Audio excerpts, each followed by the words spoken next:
And welcome back, ladies and gentlemen, to another episode of Range Days. I'm your host, Dan Edwards, or Canadan Golf on Twitter. And with me, as always, for the 2020 installment of Range Days, James Miles, aka J-Man. You can find him on social at J-Man_THP. Same as it was the last time. James, thanks for coming with me on this journey to talk about Cobra King Forged TEC. And before we get into that, I want to say it feels good to be on Range Days wearing my Puma Range Days hoodie. I think they named it after me, and that's totally fine. Look at that convenience there. That's perfect. James, we are talking about King Forged TEC today. Cobra's basically telling a huge story in hollow body this year and doing it their own way. We've discussed these on the THP forum in the community for quite some time now. They have some significant lore going on with the way that people are hitting them. What do you know about King Forged TEC? You have a set and you play a set. I was about to say, I know they're in my bag in my car. So I don't know if we've seen an iron in a while. Well, there's been a couple, but from Cobra, I don't think we've seen an iron like this that's kind of achieved cult status really, really quickly. And I don't mean cult in a bad way. I mean, everybody's talking about it. When you have the tagline, though, classic look with crazy distance, it's got to be something special. So I have some technological elements on the screen for those who are watching along. For those who are listening, James, what are we looking at here when we talk about the technology built into Cobra's King Forged TEC? So you're talking about a hollow body design iron, which is the kind of the trend of everything else. But Cobra put a heavy emphasis on making sure it still has that muscle back look, as they refer to it as. But with the hollow body design, you're going to create a more playable situation for shot to shot, lower CG overall. It's easier to manipulate weight with the hollow body in it. They filled that with what they're referring to as foam microspheres, which still allow acoustics and feel and actually improve the acoustics and feel. So we avoid some of the pitfalls that we've seen with some hollow body irons. And they also don't take away from the face flexion and ball speed creation. More than that, you get the use of tungsten, specifically up to, I believe, the 7 or 8 iron. So the overall package mixed in with a power shell, it's a forged power shell face, which is allowing them to expand the sweet spot overall. So when you do the breakdown of it, every single iron in the set, if you're going 4-through pitching wedge, has a hollow design, even into the gap wedge, actually. You have power shell in every single iron. You have foam microspheres in every single iron.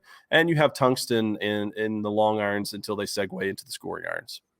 So we need to talk about Range Days as a whole before we really get going talking about King Forged TEC beyond the data or beyond the design.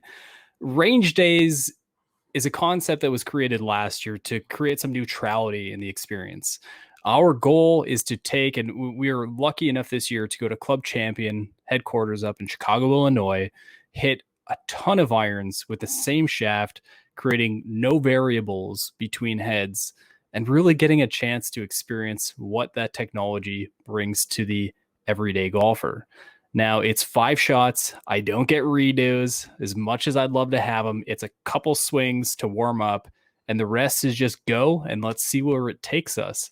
Now, James, having said that, why don't we go to the hitting bay up at Club Champion, take a look at me hitting 5 shots, and then we'll start talking about some data.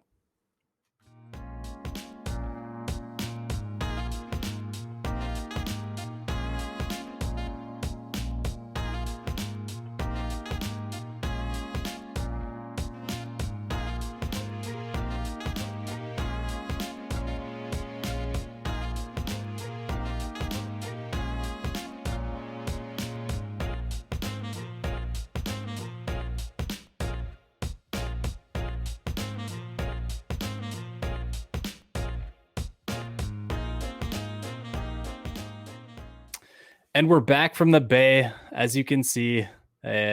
Lots of lots of smirks, lots of sideways looks at James, who's hiding behind the camera up, utilizing the wonderful Foresight GC Quad, outstanding product.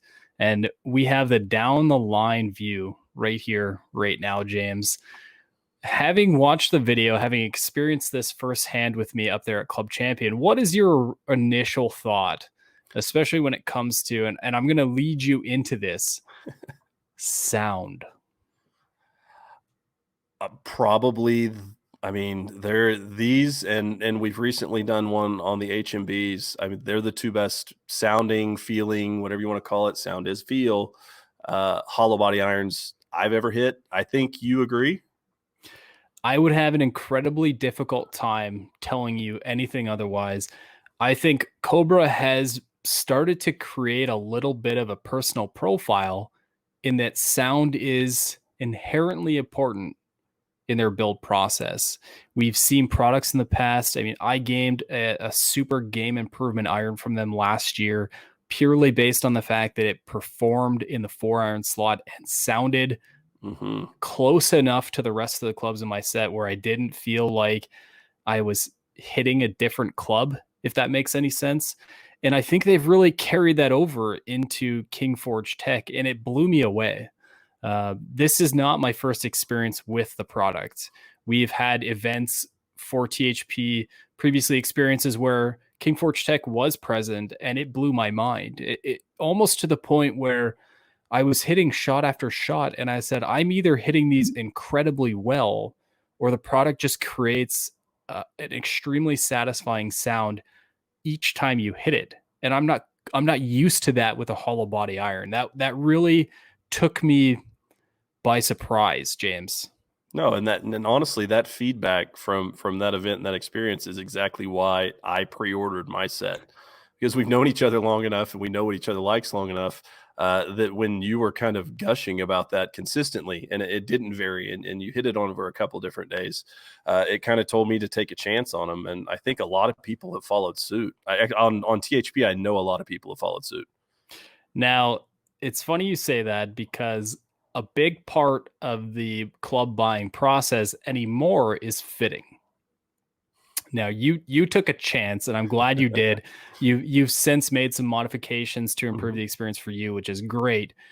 The one thing we really didn't do at Club Champion, and you'll see this as the data starts to be brought up on screen, is we didn't fit the club to my specs. I think they might have been a couple degrees flat.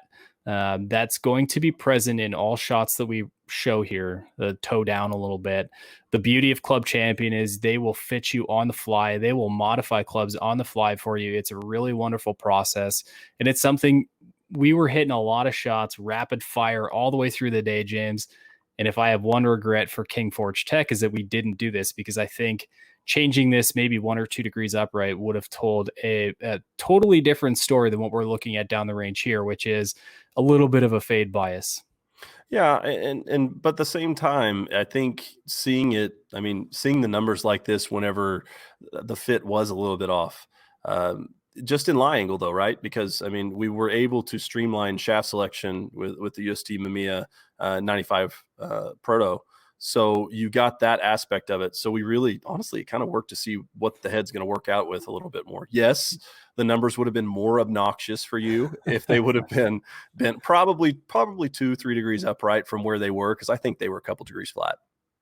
So I think it's a good opportunity here to move into a couple of my bad shots, see where they were falling around the head. And the first one is actually dead center from a vertical perspective, James, but 13 millimeters towards the toe. Now, this one did fade a little bit, and it probably had one of the lower ball speeds of the group at 125 mile an hour. But the efficiency is still relatively good at 1.31. And the backspin on a toe shot, I think, is right in line with what you can expect. It's down. It's at 4,200. Would you agree with that?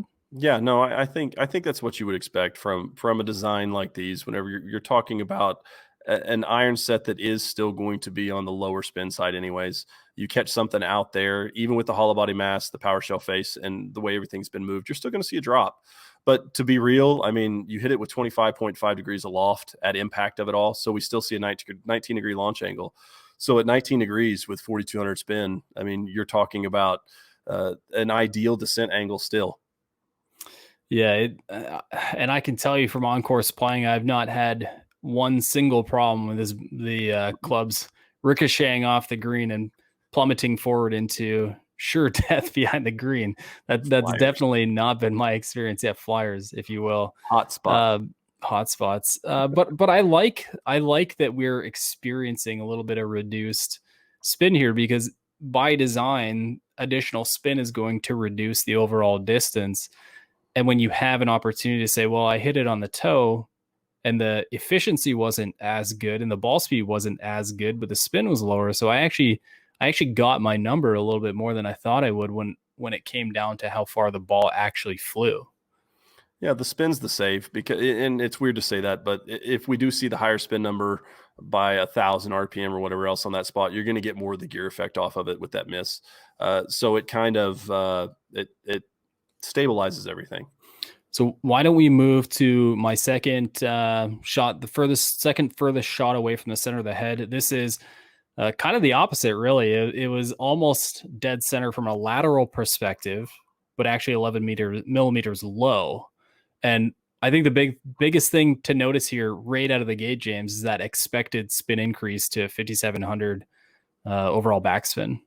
Yeah, we see a jump overall to hit that 5,700 number, and with as low on the face as it is, I think it's a good sign of the overall balance of it, because even then, I mean, you hit it with 23.7 degrees of loft, so we get the loft down a little bit on this one, and that's why this ball was hit really hard for a miss. And that is the big secondary story here, is the ball speed is actually all the way up to 135 mile an hour, which, if I'm not incorrect, is my second fastest ball speed with these heads.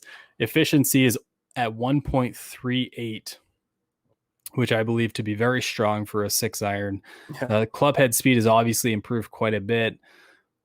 What I really like about this, and what I noticed about the last shot as well, is my face to target is actually quite close to being the same. So sometimes you can say that spin would be different based on the fact that you leave your hands or the head open or closed when you drive into the ball, but it's actually quite neutral here. So you are seeing a little bit of spin variety as you move around the face. What isn't a problem here is with that extra backspin and that improved efficiency. Once again, we're going to see a number, while I hit this quite well, we're going to see a number that's close to what I would expect and hope for with a good strike. Oh, it's consistency in an inconsistent strike location. Yeah, so why don't we move into a couple of the better shots or better swings on the head? And what's interesting, James, and we're calling these better shots, we aren't that much closer to the middle of the face here. It's more about the result, I think, that tells the best story. Now, this is 8 millimeters towards the heel for those listening, and 3 millimeters low. So we are still kind of that 11 millimeter away from the center of the head concept. The face to target is still very much the same. The ball speed, though, retained at that 133. So we're only really losing 2 mile an hour ball speed, which isn't a ton. Mm-mm. But again, you get into that lower spin, which improves the overall distance. Well, I mean, again, and this compared to the first one that we talked about, where we're toe side, we saw a spin control, a drop in spin. On the heel side now, we see the same thing. And like we said there, it's going to help keep things down the line where you want the ball to be, with a little bit less gear effect overall from it. The bigger story to me on this one is you get the face as square as you do, you catch it as inside as you do, and you're still able to produce a launch angle. I mean, 19.1 on this strike on the inside of the club face is impressive. It's eye-opening. Yeah, and I hope those who are able to watch have noticed the toe down 2.7, 3, 3.5. It's been very consistently down. So again, when we look down the range, we saw a lot of little fades, and it's kind of inevitable when you have the toe down, and that once again falls on me to properly fit myself when I go out there. So I don't think that there is a real fade bias to these heads. I think it truly was an experience where had I made a slight tweak to what was there, I would have seen shots that were, if not dead down the line, then maybe with a little bit of draw. Would you agree, James? Yeah, and I think both of us, I mean, we can glean a little more off this with both of us having hit these irons outside of the range day situation. To me, and I can't speak for you, they're easy to turn over. I mean, that's not an issue whenever you've got the proper lie angle. So yeah, I wouldn't call anything about these fadey or fade bias. So let's move on to the part where I catch the most grief on the THP forums for. It's my best strike. I don't know why I do, but I do. So this is 1.41 efficiency, James. We are still a little bit low on the face, which, that happens at 8 millimeters down. We are still in the middle, but 100, almost 137 mile an hour ball speed off a 6-iron. Give me your most basic thoughts on 137. I hate you. Beyond that, though, no, for real, to be able to produce that much ball speed, and yeah, sometimes we see a ball speed jump on lower strikes, right? But with the numbers, which I know some of you guys can't see, but it was hit at 22.6 degrees of loft. So the face is actually de-lofted compared to some of our other strikes, which makes it more impressive that we still end up reaching the apex we do. And you produced low on the face, yeah, spin jump, okay, it's 5,000 RPM. I mean, that's the wheelhouse of where you would want to see this. What appeals to me, James, and obviously those who are digesting this at a pace that they're doing, whether they're choosing to watch some of the other range days videos is entirely up to them, and I hope they do get a chance. What I've noticed as we run through these and as we record, I do believe that 137 is probably my highest ball speed. And what I notice mostly about that is it's not my fastest club head. So No. that is really a testament to the design in these hollow body irons. And, that could be a blanket thing for hollow bodies across the board. But this combination of design and implementation has clearly proven to promote some exceptional ball speeds. I mean, the hollow body trend, if you will, is there for a reason. I mean, the design works if you can get the rest of the package together. And you caught this a little bit low, and it's been a while since we were there. But I mean, with these irons, you would expect in typical hollow body iron, if you caught one low like that, it's going to sound terrible and probably feel terrible. And that's not the case with this. I think the power shell design, since Cobra has initiated it in some of their older irons, I mean, it works and it creates consistency and feel. Well, as we move into the final data profile from a viewing perspective, we'll try and break this down for those who are listening via podcast. And again, thanks for tuning in. We have some averages here, James, 5 shots. We have some pretty interesting averages overall. Obviously, we had one ball in that 125 range for ball speed driving down the overall average.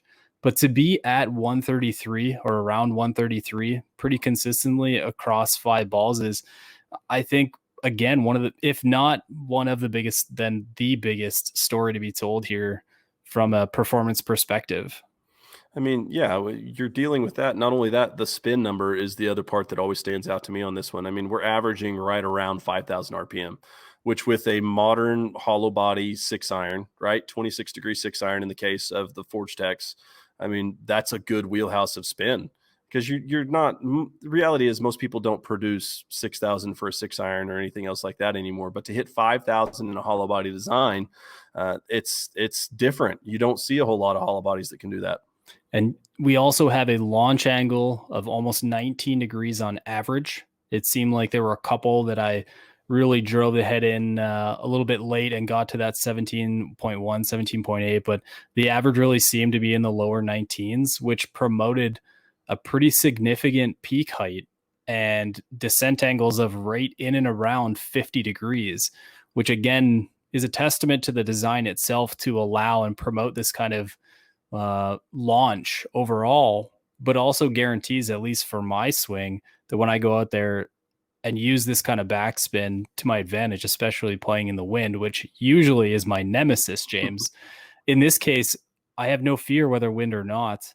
that my ball will land pretty aggressively on that green, and it might not spin back the way that for lack of a better word would be sexy to some. It does promote that real pancake profile, which means I can hit to a number and trust that it will be there when I get up to the green. Yeah, I mean, that's a sack of flour. When you reach into that 48 to 50 plus range, that's going to hold whatever green you're going to hit it into, barring the green being asphalt.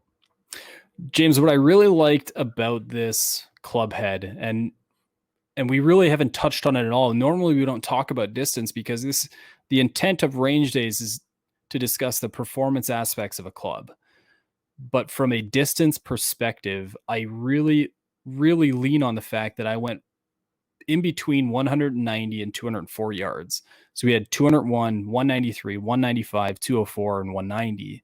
That is really consistent considering how much of the face I used in those 5 swings. Now, some of our heads we've done during range days, we tried to hit on the toe and the heel. It is what it is. To have only a, 13, 14 yard difference in that kind of variety from a 6-iron, especially at that distance, that is another big testament to the retention of that speed across the head. Yeah, I mean, that's why we're seeing the hollow body design become what it is in golf right now. And the race is to see who's going to do it the most efficiently from all perspectives, right?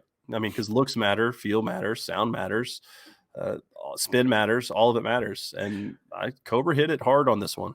So I think we need to really wrap this up by talking once again about sound. I don't think I've said enough about it already because despite all the information we've run through, despite the consistency across the face, I still think the story and what Cobra has gotten so right that maybe some others haven't yet is the quality of a sound off a hollow body iron.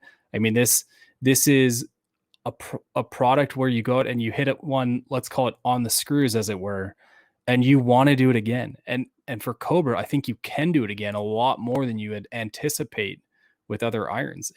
It blew me away, and it continues to blow me away as I hit them with how good they sound. No, it's the most addicting feature of it because you finally see something that gives you the performance traits of hollow body and moving all that mass around, but you don't feel like you're leaving something from a personal preference that you have to have. I mean, I'm a big sound guy, you know that, and if it doesn't sound good, I'm not going to play it. And these been fighting for my bag for a while now.